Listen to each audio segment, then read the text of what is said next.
I just conducted an interview last week with the CEO of the National Health Authority, Dr. Ram Sevak Sharma. We'll put a link in the description. And it's a short 20-25 minute interview, but it's a very interesting one where I pester him as to how the CoWIN dashboard, the CoWIN app, would serve as a teaser to the digital transformation of healthcare infrastructure in India.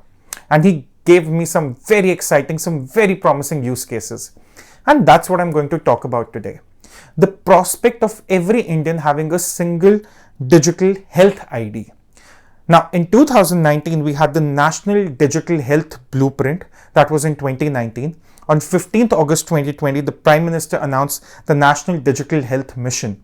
And already it's been rolled out in 6 UTs. It has registered more than 1.1 million digital IDs. We have 3,000 doctors and more than 1,400 facilities registered under this. But what does it all mean? What are we really talking about here? Now, when Ayushman Bharat came out 2-3 years ago, my point was that if we are giving 500 million people health insurance, why should we only focus on curing the diseases they suffer from or curing the medical issues they suffer from? Why can't we pick out the data we generate from helping 500 million people with the healthcare insurance? Of course, a lot of them will avail the insurance. Majority of them won't. But what do we, if we use that data to draw conclusions as to how we can move from a curing mechanism to preventive healthcare mechanisms? And this is where the digital health ID comes into play. Now, if we talk about the unified health interface, which has been envisioned under this National Digital Health Mission or the UHI. So what is a unified health interface? It's basically an open and interoperable IT network for digital health infrastructure to be rolled out to be public and private solutions, and they can host their apps on it. Something similar to what you've already seen with UPI.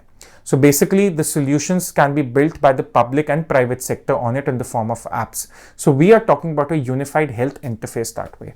But again, what is the digital ID all about? Say you have your Aadhaar card.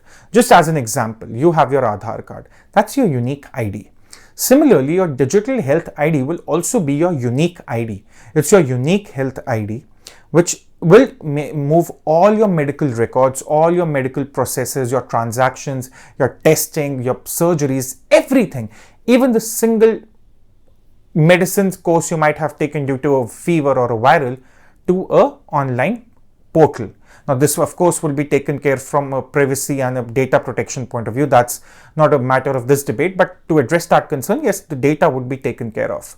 But the idea is, if you're going anywhere in India, say you're a worker who works in an IT company and keeps getting transferred here and there, you don't have to get yourself tested every time you enter a new hospital.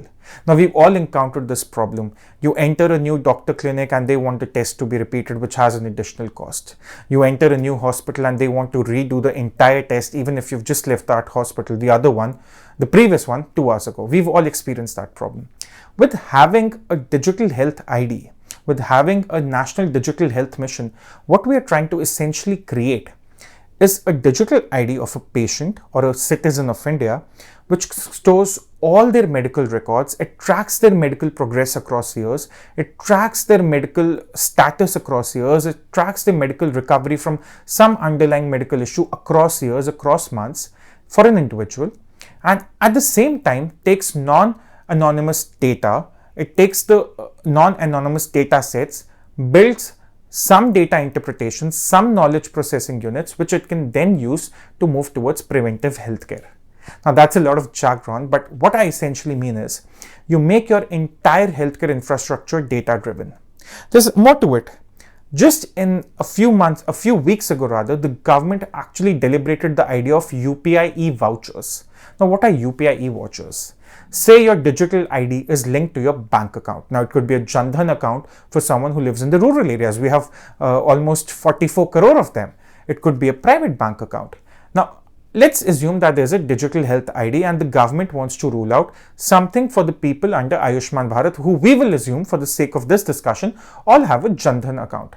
Now, what if the government gives out UPI, through UPI, e-vouchers which are meant for only specific treatments for a specific population?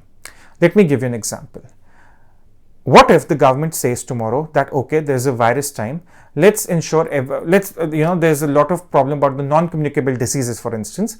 Let's ensure we give the people the right to conduct a blood test so as to take and test their sugar, for example. The government transfers transfers money through an e-voucher into the bank account linked to a digital health ID, or into the wallet of your digital ID, not the bank account. And then you can only use that money for testing with certain vendors which are listed within the repository. We'll come to that. The idea is the government allocates some money into your digital ID, an e-voucher of sorts, which you can only use with vendors who are registered for blood testing, so as the government can ensure that you're only using those vouchers for what they are meant for, which is blood testing. To give you a very simple example. Now, if I talk about the building blocks of the entire National Health Digital Mission, they will first contain your health ID. This is the most basic step of it. These are the building points, the health ID. Then comes your digital repository of doctors, the doctors across India, their medical history, their professional practice details, all those things, the hospitals they work for, specializations, all that. That's the second building block. The third one is the health facility repository. This comes without your clinics, your hospitals, all the facilities, nursing homes, all those kind of things which are going to be there. This could be even a testing center, a laboratory of sorts. The fourth would be the National Digital Health Mission health records, which would be accessible to an individual. That is my own records accessible to me, which I can modify, which I can edit, which I can use, and which will be only visible to me. And lastly, the building block, as per the strategy document, would be the electronic medical records, which would be for the consumption of practitioners and doctors who can study the progress and then create data sets around it. So it's something, it's in very nascent stages. We've just got to 1 million users. But the idea is that we've successfully experimented the idea of digital accessibility for healthcare with the CoWIN app. Where do we take it forward? Now, the National Digital Health Mission is already coming up. The idea of e-vouchers is coming up. We'll put a news brief for you in the description from the PIB. What more can we do about it? That's the question.